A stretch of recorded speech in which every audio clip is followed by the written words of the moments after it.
உங்கள் GS family. இன்றைக்கி நான் என்ன ஸ்நாக்ஸ் செஞ்சு காட்ட போகிறேன்னா காரா பூந்திங்க. அதுக்கு பார்த்தீங்கன்னா கடலை மாவு வந்து எப்போவுமே மெஷர்மெண்ட்டு 1 கப்பு கடலை மாவு எடுத்திங்கன்னா 1/4 கப்பு அரிசி மாவு எடுங்க.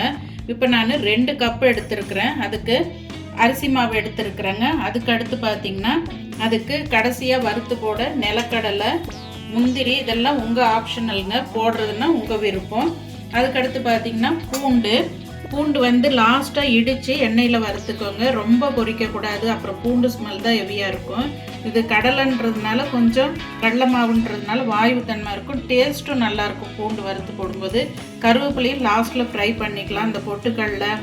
அதுக்கப்புறம் வந்து பார்த்திங்கன்னா நிலக்கடலை, முந்திரி இதெல்லாம் உங்களுடைய ஆப்ஷனல். இதெல்லாம் லாஸ்ட்டில் ஃப்ரை பண்ணி போடுறதுக்கு தனியாக.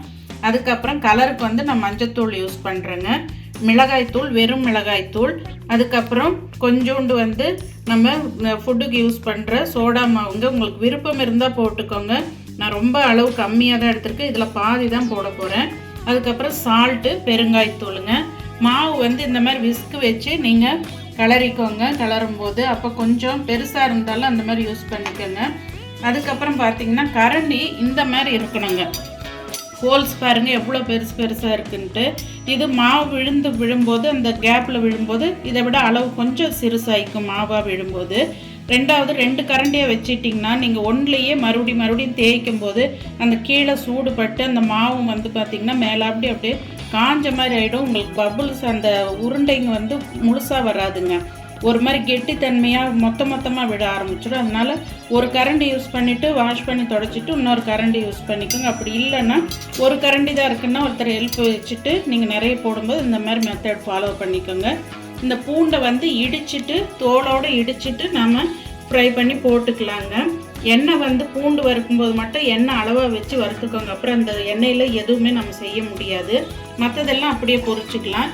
வாங்க இப்போ நாம் கலந்துக்கலாம். இப்போ பாருங்கள், மாவு ஏதோ ஒரு பவுல்லையோ இல்லை எதுலேயோ கலக்குக்கோங்க. நல்ல ஒரு கைவெட்டு கலக்குற அளவுக்கு உங்களுக்கு வாட்டம் இருக்கிற பாத்திரமா எடுத்துக்கோங்க. இப்போ பாருங்கள், இந்த அளவுலேயும் நான் அளந்து காமிக்கிறேன். 2 போட்டங்களா, இதுக்கு 1/2 கப்பு அரிசி மாவு. இப்போ ஒரு சிட்டிகை நான் போட்டுக்கிறேன். எடுத்துருக்கிற அளவுலேயே நான் ரொம்ப கம்மியாக தான் எடுத்துருக்கிறேன். நீங்கள் பாருங்கள், நான் எதுக்குமே நான் போட்டது இல்லைங்க, இதான் ஃபஸ்ட் டைம் போடுறேன். எல்லாம் ஈவனாக கலந்து விட்டுட்டு இந்த உருண்டைகள்லாம் இருக்கக்கூடாதுங்க. ஏன் சொல்கிறேன்னா எண்ணெயில் போடும்போது வெடிக்குங்க. அதனால் நல்லா மேஷ் பண்ணிக்கோங்க, நல்லா கையிலேயே அமுத்தி விட்டு அந்த உருண்டைகள்லாம் இல்லாமல் பார்த்துக்கோங்க. அடுத்தது மஞ்சத்தூள் நிறையும் போட்டுற வேண்டாங்க, டார்க் கலர் ஆகிடும். அப்புறம் உங்களோட மாவு அளவுக்கு தகுந்த மாதிரி, அப்படி ஃபஸ்ட் டைம் உங்களுக்கு தவறு வந்ததுன்னா அடுத்த டைம் அது நீங்களே மாற்றிக்குவீங்க. ஒரு அனுபவம் தானுங்க நம்மளுக்கு. அடுத்தது பார்த்திங்கன்னா சால்ட்டு அதே மாதிரி தான். 1/2 உப்பு இருந்தால் கூட பிரச்சனை இல்லைங்க, நிறைய போட்டுற வேண்டாம். பொரிக்கும் போது எப்போவுமே ஆயிலில் பொரிக்கிறதுக்கு உப்பு வந்து எண்ணெயில் பொரிச்சதுக்கப்புறம் ஜாஸ்தி ஆகிடுங்க, அதனால் அளவாக விட்டுக்கோங்க. இப்போ பெருங்காயத்தூளுங்க, அது பாருங்கள் சும்மா ஒரு சிட்டிகை அளவுக்கு தான். மிளகாய்த்தூள் வந்து நான் இப்போ அளவாக போடுறேங்க. இப்போ இது சின்ன ஸ்பூனில் 1/2 ஸ்பூன் அளவுக்கு போடுறேன். அப்புறம் நம்ம மாவு கரைச்சதுக்கப்புறம் கூட டேஸ்ட்டு பார்த்துட்டு நம்ம வேணும்னா போட்டுக்கலாங்க. ஏன்னா ஒரு மிளகாய் ஒரு மாதிரி இருக்கும் காரத்தன்மை. நான் சொன்ன மாதிரி ஆல்ரெடி சொன்ன மாதிரி ஃபைனலாக வந்து நம்ம குலுக்கி விடுவோம் இல்லைங்களா, எல்லாம் பொரித்து எல்லாம் போட்டு அப்போ உப்பு காரம் மிச்சருக்கு எப்படி போடுவோமோ அந்த மாதிரி போட்டு இது பண்ணிக்கலாங்க. இப்போ தண்ணி விட்டுக்கலாம். தண்ணி பார்த்திங்கன்னா கொஞ்சம் கொஞ்சமாக விட்டு கலந்துக்கோங்க. எடுத்தோடனே நிறைய ஊற்றிட வேண்டாம், அப்புறம் மறுபடியும் கடல மாவு அரிசி மாவு போடணும். நல்லா ஈவனாக கலக்கி விடணுங்க. நீங்கள் விஸ்கு வச்சு செய்கிறவங்க செஞ்சுக்கோங்க. அந்த மாதிரி மாவோட பக்குவம் பாருங்கள், மேலேருந்து விடும்போது ஸ்பீடாக வரணும், கீழே வரும்போது அந்த மெதுவாக கெட்டித்தன்மையாக விழுதுங்களா, இதுதான் பக்குவங்க. பாருங்கள், நல்ல இந்த பக்குவம் பார்த்துக்கோங்க. இதுதான் நீங்கள் மாவு கலந்ததோட கரெக்டான அந்த அளவுன்றதுங்க. நீங்கள் தண்ணி எந்த அளவுக்கு ஊற்றி இருக்குன்றது, வேகமாக விழுதுங்களா, இங்கே விழும்போது எப்படி இருக்கு பாருங்கள், இதுதான் அளவு. இப்போ நாம் கரண்டி வச்சு நாம் பூந்தி போட்டுடலாங்க. இப்போ பூண்டை போட்டு இடிச்சுக்கலாம். எப்போவுமே நீங்கள் திண்ணையில் கிச்சன் மேடையில் பண்ணுறதா இருந்தாலும் ஒரு கிளாத் போட்டுக்கோங்க, அப்போ தான் சவுண்டு கம்மியாக இருக்கும், இல்லைன்னா சவுண்டு அதிகமாக இருக்குங்க. இது தோலோட 1 பாதியமாக இடிக்க போகிறோம். எண்ணெய் காயறதுக்குள்ளே இதெல்லாம் நீங்கள் ரெடி பண்ணி வச்சுட்டிங்கன்னா டக்கு டக்குன்னு முடிச்சிடலாங்க. ஒரு ஐடியாவோட எப்போயும் நம்ம சமைக்கும்போது காய்கறி வெங்காயம் தக்காளிலாம் இடிச்சுக்குவோமா அரைச்சி வச்சுக்குவோமா அந்த மாதிரி எல்லாமே முன்கூட்டி நீங்கள் ரெடி பண்ணிங்க. இந்த ஒன்றும் பாதியமாக இப்படி இடிச்சாச்சுங்க. இது நல்ல வாசனையாகவும் இருக்குங்க. இப்போ பாருங்கள் எண்ணெய் சூடாகிடுச்சு. இப்போ நம்ம விட்டுக்கலாம். செக் பண்ணிவிட்டு போட்டுக்கோங்க. உள்ளே விட்டவொடனே வெளியே வரணுங்க. நம்ம போடுற மாவு வந்து உள்ளே ஊற்றினோடனே வெளியே எந்திரிச்சு வர்றது தான் பக்குவம். ஃபஸ்ட்டு ஒரு வாட்டி ஊற்றி பார்த்துட்டு அப்புறம் உங்களுக்கு அதில் டவுட் இருந்தால் கொஞ்சம் தண்ணி ஊற்றுறதா ஊற்றிக்கோங்க. இப்போ பாருங்கள் இந்த மாதிரி கரண்டியில் இருக்கிறத கொஞ்சம் தடவிட்டு இப்படி போட்டுக்கோங்க.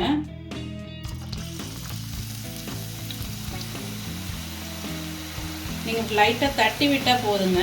மாவு கடகடன்னு விழுது பாருங்கள். கொஞ்சம் ஃப்ளேம் கம்மி பண்ணி வச்சுக்கோங்க, இல்லைன்னா ரொம்ப தீஞ்சு போன மாதிரி ஒரு ஸ்மெல் வந்துடும். நான் இப்போ இது தடவவே இல்லை பாருங்கள். இந்த பக்குவம் இது தாங்க. லைட்டாக ஷேக் பண்ணிங்கன்னா இதில் இருக்க மாவெல்லாம் விழுந்துடும்.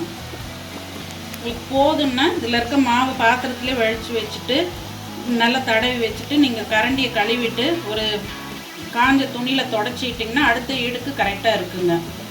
எப்போவுமே லட்டு போடுறதுக்கு வந்து நம்ம ஒரு நமுத்தி போன ஸ்டேஜில் எடுப்போம். இப்போ இதுக்கு வந்து நல்ல மொறுமொறுப்பு தன்மை இருக்கணுன்றதுனால நல்லா பொரிஞ்சதுக்கப்புறம் தான் எடுக்கணும். அதான் இந்த அளவுக்கு டக்குன்னு அந்த மேலே எலும்பி வருங்க. அந்த பபுள்ஸ் எல்லாம் கொஞ்சம் அடங்கினதுக்கப்புறம் நீங்கள் இந்த மாதிரி கரண்டியில் எடுத்துக்கிட்டிங்கன்னா கொஞ்சம் எண்ணெயும் வடிச்சிக்கலாம். இது பொடியாக இருக்கிறதுனால நல்லா கவர் பண்ணி எடுத்துக்கலாம். ஜல்லிக்கரண்டியில் எடுத்தால் ரொம்ப லேட் ஆகிட்டுருக்கோம். பாருங்கள் இந்த தனித்தனியாக பபுள்ஸ் மாதிரி விழுந்துருக்கு பாருங்கள். நம்ம மாவோட பக்குவம் கரெக்டாக இருந்தால் தான் இப்படி வரும். உங்களுக்கு அந்த சவுண்டு கேட்குது பாருங்கள். உங்களுக்கு மொறுமொறுப்பு தன்மை வந்தால் தான் இந்த சவுண்டு வரும். பொரிஞ்சதுக்கு உண்டான அந்த சவுண்டுங்க பாருங்கள். பபுள் சுத்தமாக அடங்கிடுச்சு. நீங்கள் அப்படியே இந்த கரண்டி விட்டுமே எடுத்துக்கலாம். காட்டுறேன் பாருங்க. இப்படியும் எடுத்துக்கலாம். நீங்கள் இன்னும் ஈஸியாக வந்துடும். அது 1-2 வராதுக்கு தான் நம்ம அந்த கரண்டியை யூஸ் பண்ணி எடுத்து போடுவோம். இது இன்னும் கொஞ்சம் மஞ்சத்தூள் போட்டிங்கன்னா கலர் நல்லா டார்க்காக இருக்கும். ஃபைனலாக நம்ம மிளகாத்தூள்லாம் போடும்போது இன்னும் கொஞ்சம் கலர் சேஞ்ச் ஆகிக்குங்க. ஃபஸ்ட் ஈடு எப்போவுமே எந்த ஸ்நாக்ஸ் பண்ணாலும் ஃபஸ்ட் ஈடு கொஞ்சம் ஒரு மாதிரி தான் வருங்க. அடுத்த ஈடு தான் நம்மளுக்கு அந்த எண்ணெய் நல்லா ஹீட்டாக இருக்கும் இல்லைங்களா, அப்போ கரெக்டான இதுக்கு வந்துடுங்க. சத்தம் கேட்குதுங்களா? நல்லா பொரிஞ்சிருக்குங்க. இப்போ இந்த ஆயிலெல்லாம் நல்லா வடிய விட்டு அடுத்த ஈடு ஊற்றிக்கலாங்க. ஆயில் நிறைய இருக்கிற மாதிரி தெரிஞ்சுன்னா அந்த வடிகட்டில் போட்டுக்கோங்க. அப்படி இல்லைன்னா நீங்கள் டிஷ்யூ பேப்பரில் போட்டுக்கோங்க. இப்போ பாருங்கள் கடலையை பொரிச்சிக்கலாம். ரொம்பவும் தீய விட வேண்டாங்க. ஓரளவுக்கு பொரிஞ்சால் போதும். அப்புறம் கசப்பு அடிக்கிற மாதிரி இருக்கும், சாப்பிட பிடிக்காது, பூந்தியோட டேஸ்ட்டும் மாறிடுங்க. பாருங்கள் இந்த பக்குவத்தில் எடுத்துக்கோங்க. ரொம்பவும் டார்க் ப்ரௌனாக எடுக்காதீங்க. இது கொஞ்ச நேரம் ஆகும்போது கலர் அதுவாகவே சேஞ்ச் ஆகிக்கும். அடுத்து நாம் முந்திரியை வறுத்துக்கலாம். எல்லாமே டிஷ்யூ பேப்பர் போட்டு வச்சுக்கோங்க. அப்புறம் முந்திரி வறுத்துக்கலாங்க. முந்திரி எல்லாம் உங்கள் விருப்பத்தை பொறுத்து தான். ரொம்ப டார்க் ப்ரௌன் ஆகணும்னு அவசியம் இல்லைங்க. பொரிஞ்சால் போதும். சும்மா அந்த ஆயிலில் ஃப்ரை ஆனால் போகுங்க. அடுத்தது நான் ஏற்கனவே சொன்ன மாதிரி நாம் பூண்டை மட்டும் தனியாக பொரிச்சிக்கலாம். ஆயில் மொத்தம் பூண்டு ஸ்மெல் ஆகிடும். போதுங்க, இதையும் எடுத்துடுவேன். கருவேப்பிலை பொரிச்சிக்கலாங்க.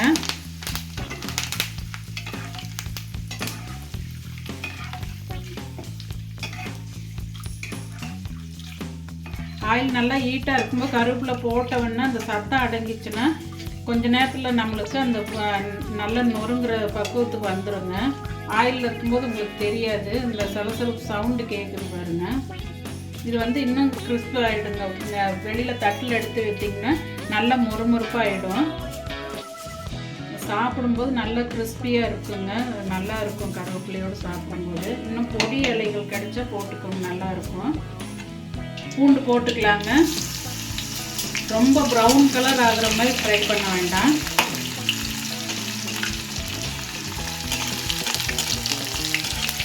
இது கொஞ்சம் டைம் எடுக்கும்போது உங்களுக்கு வந்து முறுமுறுப்பு தன்மை வந்துருங்க. ரெண்டாவது ரொம்பவும் அந்த ஈரத்தன்மையோன்னு எடுத்திங்கன்னா காரா பூந்தி வந்து ரொம்பவும் நமுக்குன மாதிரி ஆகிடுங்க. இதனால் ப்ரௌன் ஆகாமல் பார்த்து எடுத்துக்கோங்க. வாசனையாக நல்லா இருக்குங்க. போதுங்க, இந்த ஸ்டேஜ்லேயே நம்ம எடுத்துக்கலாம். கலர் சேஞ்ச் ஆக வேண்டாம். இப்போ நாம் ஸ்டவ் ஆஃப் பண்ணிக்கலாம். இப்போ எல்லாத்தையும் மிக்ஸ் பண்ணுறது தான் ஃபைனல் இதுங்க. பாருங்கள், இது எல்லாமே பொரிச்சதெல்லாம் இதில் போட்டுக்கலாம்.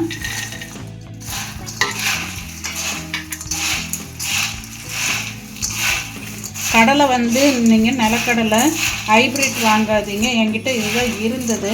நல்ல பொடியாக இருக்கிற நாட்டுக்கடலை வாங்கி கலந்துக்கோங்க.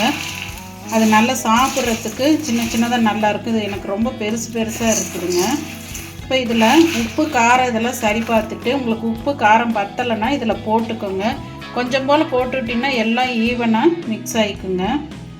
சும்மா கொஞ்சமாக ஸ்ப்ரெட் பண்ணி விடுறேன்.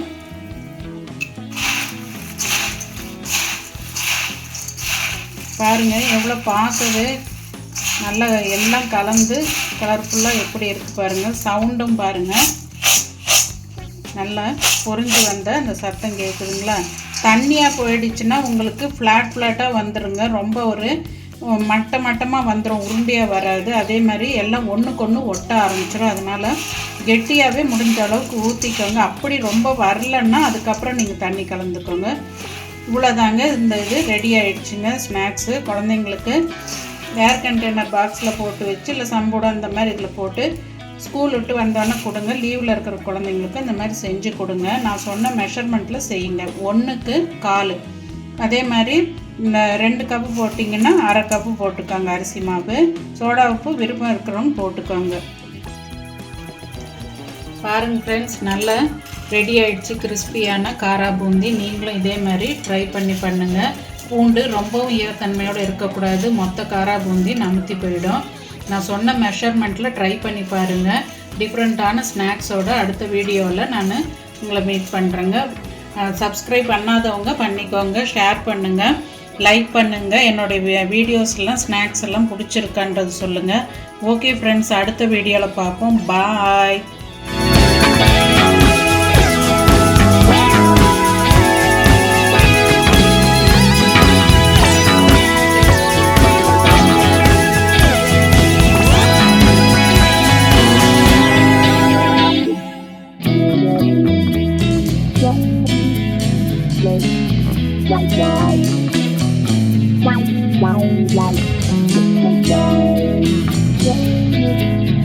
Bye.